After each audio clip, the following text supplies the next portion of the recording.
So there are two facts at the start of this video, one of which is that I'm John Buchanan, and one of which is that Stem Splitter has been updated. Which one's more important? Don't answer. Yeah, we both know it's this, don't we? Okay, so that's good news for us, I think. Stem Splitter is this extraordinary sort of growing technology, not just within Logic, but there are tools, AI tools, that allow us to take full mixes, pieces of music apart and to split them, hence Stem Splitter, into different parts. And we refer to those different parts in music as stems, which is where the full name comes from. And we had a version of this introduced within Logic 11, and it's been updated for 11.2. And what that means is that we've got a few more options. There are a couple more things that can be picked out when it comes to getting into Stem Splitter. Now, full disclosure, I've imported a piece of music and I've got a track ready for using Stem Splitter, but I thought we might make some discoveries about how good this technology is in a particular musical context together. I actually have no idea how this is going to work out. I kind of want to find out at the same speed that you do, whether we end up with loads of artifacts, whether or not the audio that we might end up with is going to be good for stretching or flex editing. And I thought the best way to potentially set up that experiment would be to see whether or not we can use Stem Splitter as a remix tool. In other words, can I split it into the component bits, mute the bits that I don't want, stretch or flex edit the bits that I do want, and begin to make a new piece of music around whatever I get from the stem splitting process? If that sounds like too much intro, I'm sorry, and here's the original track.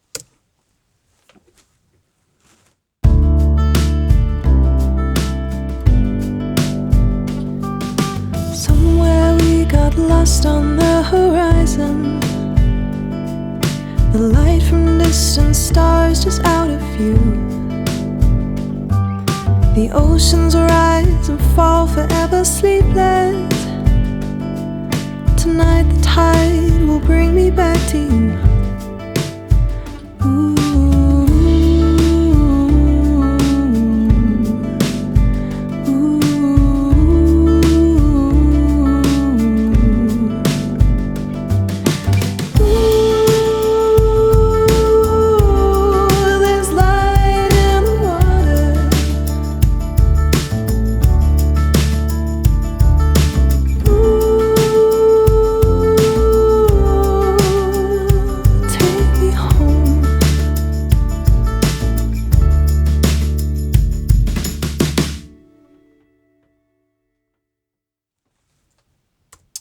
Okay, I've made one video about Stem Splitter before, but bear in mind there is so kind of little to working with this technology from a sophistication point of view. Let's pretend we've never done it. To work with Stem Splitter, all I need to do is to highlight the file that I want to stem split, or split up into its stems is probably a better way for me to put that, to come to functions, and here is Stem Splitter, which without, it turns out, its own key command right out of the blocks, which is kind of a surprise, bearing in mind it's such an important and useful feature. Nevertheless, that's okay, and we're going to hit this and we're going to see what happens. Now, this is new as well. So what I now have a chance to do is to decide which stems I want to split. In other words, do I want all of the instruments that appear within this list to be split into different things? And it turns out that I have deliberately imported a piece of music which does use all of these. There are vocals, there are drums, there is bass, there is a guitar. I added a piano to this piece in order that we can see whether or not the piano part is going to be extracted. And there are kind of some synth pads as well, which I'm hoping might appear within the other list. So what I've got a chance to do is, if I want to deliberately, right out of the box, if I choose to, create a submix from deselected items. So what that means is that if I choose something and if I deselect some things, I'm in a position to create a submix of just the vocals and the bass if I want to. So if I want to, I can separate these ones as separate audio files at the same time as creating a submix of the vocals and the bass if I wanted just to do that in one hit, which is quite useful if I decide that I don't want to be curating a whole series of mixes myself from whatever gets extracted. But we're going to keep things simple and we're going to come up here. There are also some presets. So if it turns out that you just want the a cappella, rather than unchecking all of the boxes that don't say vocals next to it, you can just select that option, and I'm willing to bet that only the vocals will be selected, sure enough. So there's a series of presets up here, but we are definitely going to separate all of the stems, and we're going to hit apply and it's going to begin. So, wow, that was quick. That was amazingly quick. Okay, so what I've now got is all of those parts separated. So this is going to be interesting. I have no idea. Really, I have no idea. So this is just the vocal. Somewhere we got lost on the horizon. The light from distant stars just out of view. The oceans rise and fall forever sleepless. Tonight the tide will bring me back to you. So it's actually the ends of phrases that suddenly feel the most compromised. But it's pretty good, isn't it? Let's have a listen to the drums.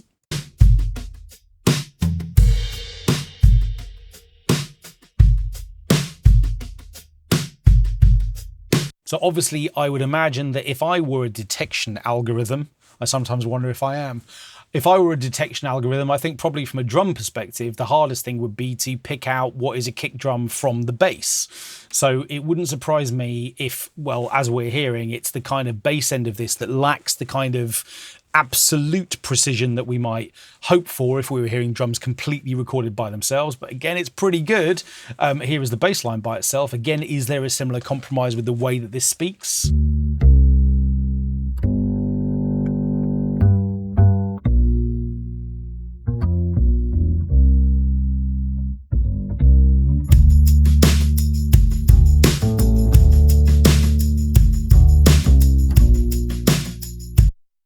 Kind of amazing, but it feels to me like the transient of the bass is kind of the transient of the kick drum as well. It's almost like that initial high frequency smack that we might expect on the kick drum is kind of missing, and it's all in the bass part as well.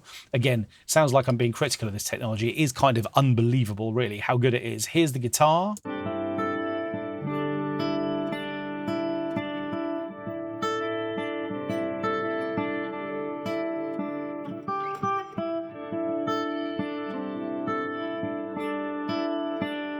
Okay, so that's actually both the acoustic and the electric guitar, and of course one's washy and one's a bit more spiky. It's kind of amazing that they're both in that stem, but that does definitely feel a bit more compromised to me. Here's the piano part by itself.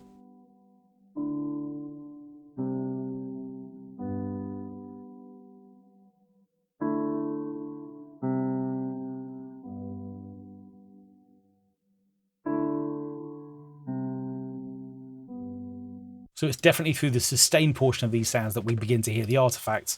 And here is other. Let's see what's in here.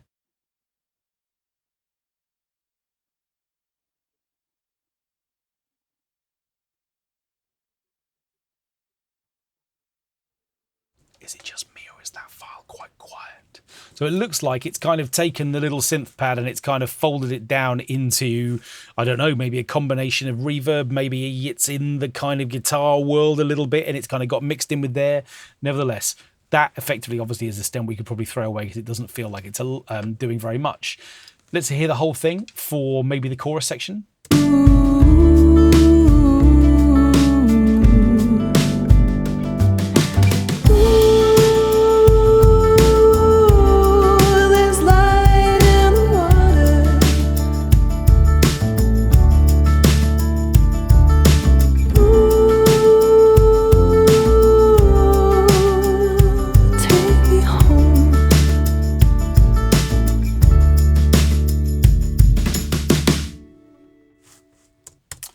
Okay, so the first thing to say is this has massively, I think, improved since the previous iteration.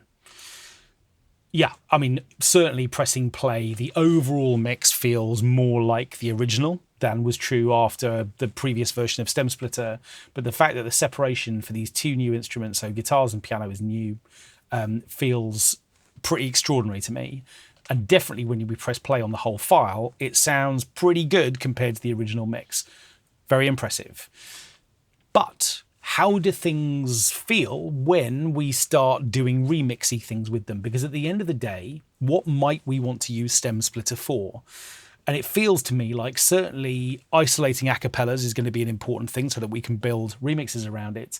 But the thing that I really want to do to test it is to see whether or not the extracted audio can be converted to MIDI to kickstart the remix process. In other words, if you aren't somebody super familiar with music theory, who doesn't want to sit down and spend ages trying to work out what the chord progression of this track is, what you want to do is to get MIDI from it as quickly as possible. How possible might that be? Well, it strikes me, I'm going to just throw away the other stem. We definitely don't need it. There's nothing on it. It strikes me that the best way to do that would be to use the piano. And in order to do that, what I'm going to do is to double click it, which is going to open up its audio file. And then what I'm going to do is I'm going to select the flex option, which is here. And what I need to do is to turn flex on. Logic's going to ask me to do that. And then within here, what I'm going to do is to choose the flex pitch algorithm. Now, what this is going to do is to analyze this from a pitch perspective. And look, sure enough, it is beginning to pick out these notes, which is kind of an impressive start to begin with. And then what I'm going to do is I'm going to come to edit, and I am going to create a MIDI track from the flex pitch data, which is going to do exactly what it suggests. It's going to take all of the analyzed flex pitch and it's going to attempt to produce a MIDI region from it. And now we have a MIDI region.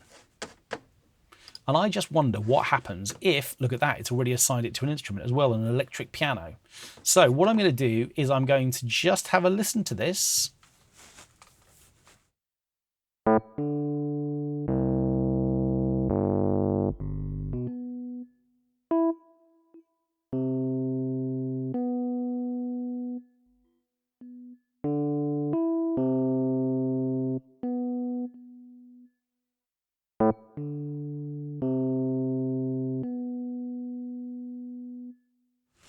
How much of an anticlimax would it be if I just stopped the video there? Some, I think. But you know what? I think we can kind of use this. There's enough here, I think, that can begin to do something useful for us. And I'll show you what I mean. What I'm going to do is to put in the vocal. And what I'm also going to do is I'm going to regulate all of the velocities for a second so that they're all the same. Or maybe I'm not going to make them all the same. Let's not do that. I'm going to make them mostly the same. No, stick with plan A. I am going to make them the same. And we're just going to see what happens when we don't have the velocity variation for a second. But I do want to keep the vocal in. Tonight the tide will bring me back to you.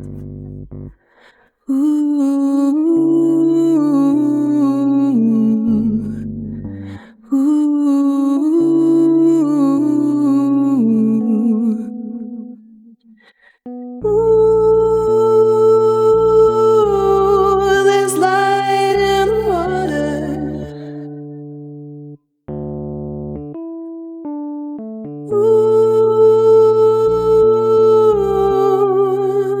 Take me home. Okay, so that, particularly in the chorus, definitely feels like it's picked out the bass note to me, which of course has given me an idea. So this is our extracted piano part. I'm going to just put that here for a second. And then what we're going to do is we're going to repeat the trick with the guitar part. I'm going to open this up. Let's unsolo that for a moment. Let's unsolo the vocals and let's solo the guitar part. And again, I'm going to double click on it. And again, within the track menu, I'm going to come to the flex options. Again, Logic is going to ask me if I want to turn on flex, which again, I do. Again, I'm going to choose flex pitch. Hopefully we're going to see loads of detection, which it looks like we are. And once again, I am going to create a MIDI track from the flex pitch data. Okay, well, this part looks a little bit busier. What have we got this time? This is our guitar extracted. Again, it's put on an electric piano. I don't know why it's done that. I don't know why it chooses the electric piano. It could be that it feels it's the most appropriate instrument. It could be that it's the instrument I opened most recently, although I don't think that's true. So I don't know. No idea why it's picked that. It's quite a useful instrument because it's going to help us see whether or not the notes extracted are of use.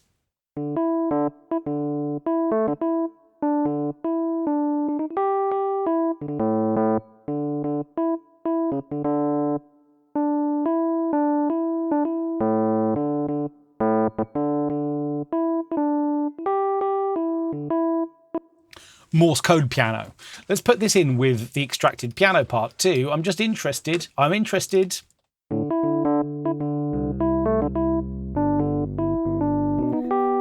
Somewhere we got lost on the horizon. The light from distant stars just out of view. The oceans rise and fall forever sleepless.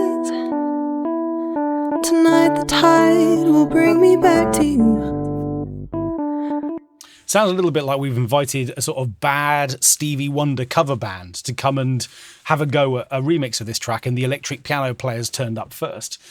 Sorry, Stevie, obviously you're a genius. Anyway, you know where I'm going with that. We've got this kind of weird sort of vibey thing happening, but it again feels like maybe what we've got now is enough happening here to be able to start merging things and putting chords together. Let's just see if that's true. I'm going to just do a little bit of this. Let's see how long this takes. I'm going to just take a couple of these bars. I'm going to merge these two regions. That's just Command and J.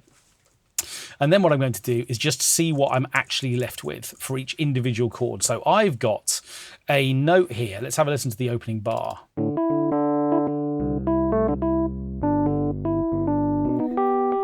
Somewhere we got lost.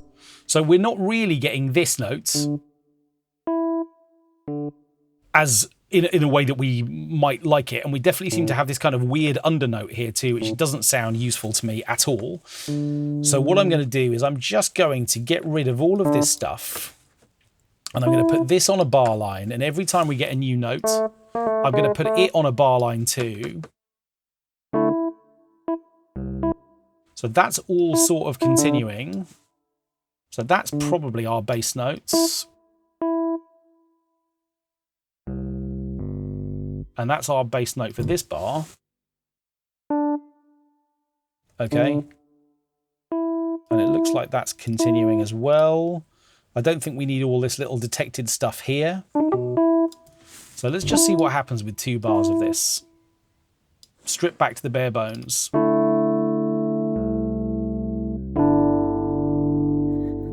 And let's quantize those. For now, I'm just going to do that in quarter notes.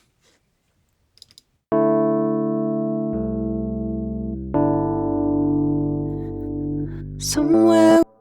Okay, so that's kind of working, isn't it? What we've got now is the kind of extracted harmonic figure that's happening in the kind of intro, which feels quite good.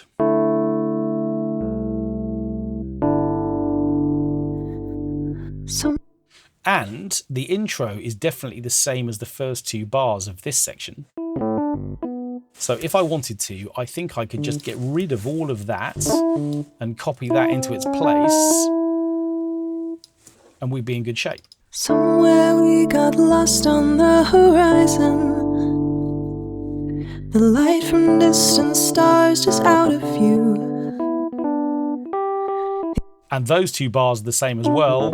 So quite quickly, we're in a position where we can just start duplicating those and filling out the arrangement of our track. And what I've done as a result of that is that I've now got a kind of mapped harmonic shape for this, the beginning of my remix. I can see what the bass notes are. So we've got a D, then we've got a C an octave below, so I can take that up an octave. And then we've got a G, which is also super low. Let's do the same thing there.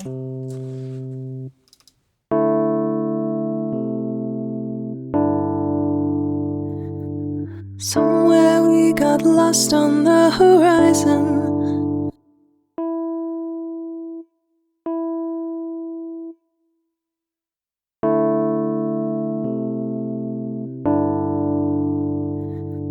Somewhere we got lost on the horizon.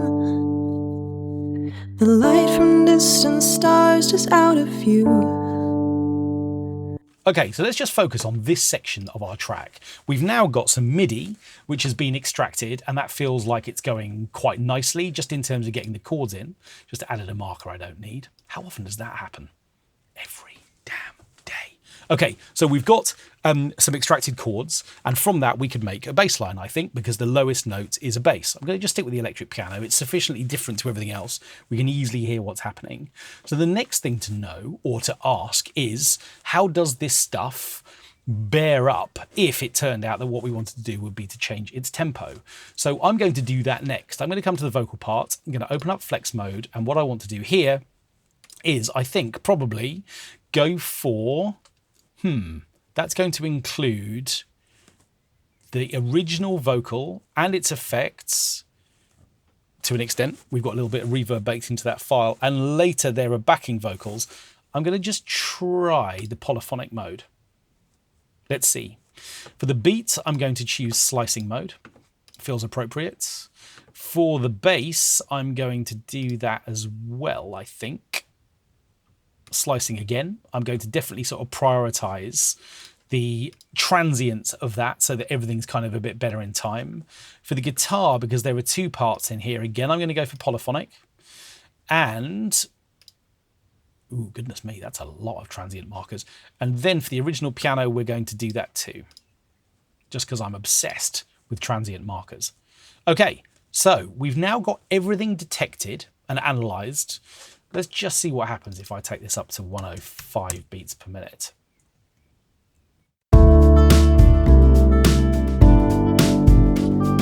Somewhere we got lost on the horizon. The light from distant stars just out of view.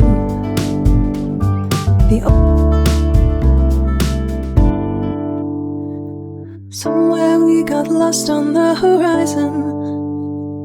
The light from distant stars just out of view. Right, let's give you a bit more song, because actually this track just continue to use this chord progression for a bit longer until we get to the bridge. So let's just, I'm going to keep those.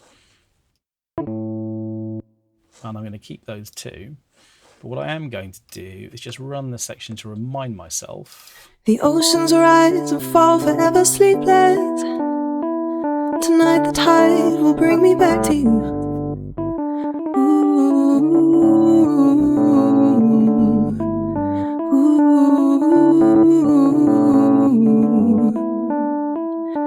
Sounds like sort of fast forwarding through a QuickTime file, doesn't it? What we're going to do is I'm going to just take all of that out and stick it on the track below, because you never know whether or not that might be of use to me as further MIDI. But what I'm going to do is just to repeat this a couple more times. And I'm going to mute that and mute that. Okay, so now we've got a longer section of the song to work with. Okay, what do we think about the vocal quality? Well, it sort of feels to me like if we were to put some extra reverb on this, the age-old let's hide the artifacts technique, it would be probably a fairly good test of whether or not this felt usable. I think my initial impulse is that it probably does. And actually, let's not just go with the reverb. Look at that, I haven't even labelled that auxiliary. That's how excited I am just to hear it. I'm getting slack. Let's put some tape delay on it as well, just a little bit, maybe a quarter note. Open up the frequency area around it a little bit, and what we'll do is go for a quarter note, which is the default amount. Let's just have a listen to this. So that's going to be vocal delay, and this is going to be vocal reverb.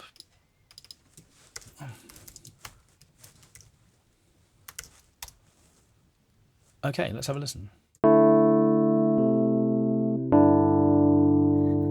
Somewhere we got lost on the horizon.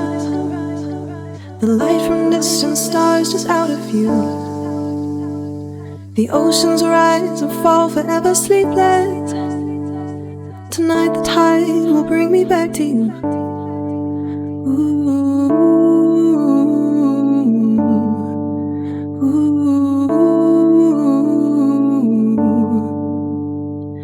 Somewhere we got lost on the horizon. The light from distant stars just out of view. The oceans rise and fall forever sleepless. Tonight the tide will bring me back to you.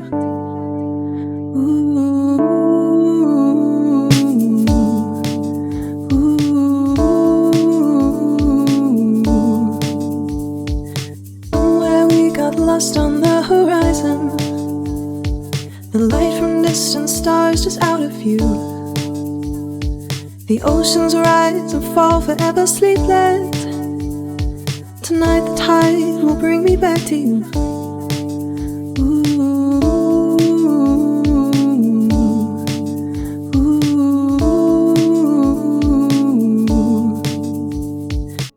Okay, so what I'm playing with here is a couple of classic techniques for getting around the problem of a compromised vocal. And this is true actually if it turns out that you made a bad recording of a thing. Generally what happens is that people look for ways to kind of mask those problems, reverb, delay being the perfect examples. They kind of smudge and smear and just paper over the cracks of things that aren't so great. It feels to me like the verse sounds really good actually, and then when we get into these oohs, we lose some definition. But the effect of that is much, much less when we add reverb and delay, and it's much, much less still when I put a beat loop over the top, because suddenly our attention is drawn to something else. I don't particularly like this beat loop. I just wanted to see what was going to happen when we started adding more pitch elements. But what's so interesting, and I think what we've discovered through this video, is that actually quite a lot of this audio does hold up quite nicely. And I've taken this up quite a lot. I wonder if things improve even more if we take this down to a slightly more chilled 100 beats per minute, just to see what that sounds like. And what I might do is to run the vocal with the kind of guitar part maybe, and the original piano and our new electric piano and the beats. Let's just bring that in. Let's just find something else actually for a moment. Yeah, just for now, something a little bit more stripped back. And again, as you can tell, I'm choosing this stuff in a hurry. I just want to see how it's going to feel when we start putting things together like this. Let's have a listen to those elements together. Where we got lost on the horizon, the light from distant stars just out of view. The oceans rise and fall forever sleepless. Tonight the tide will bring me back to you.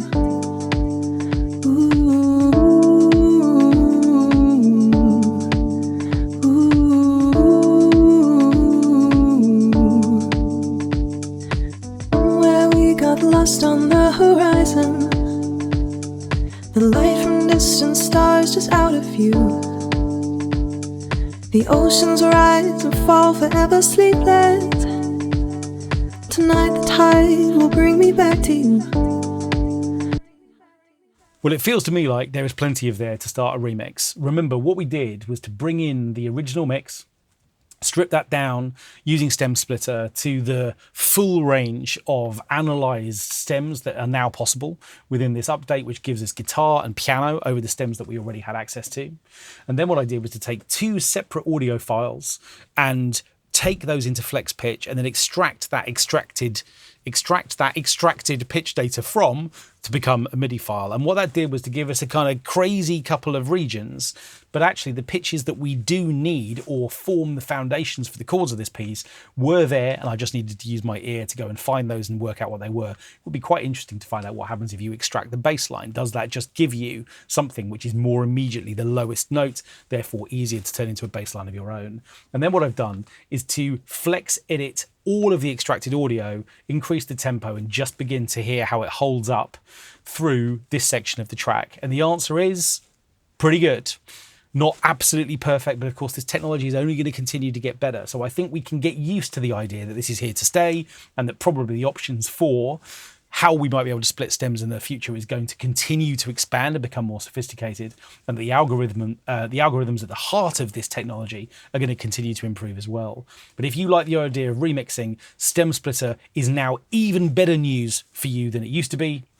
And of course, by combining it with some of the other technologies using flex pitch detection in particular, we can actually quite quickly get up and running with new pieces of music based around old ones. The future's bright.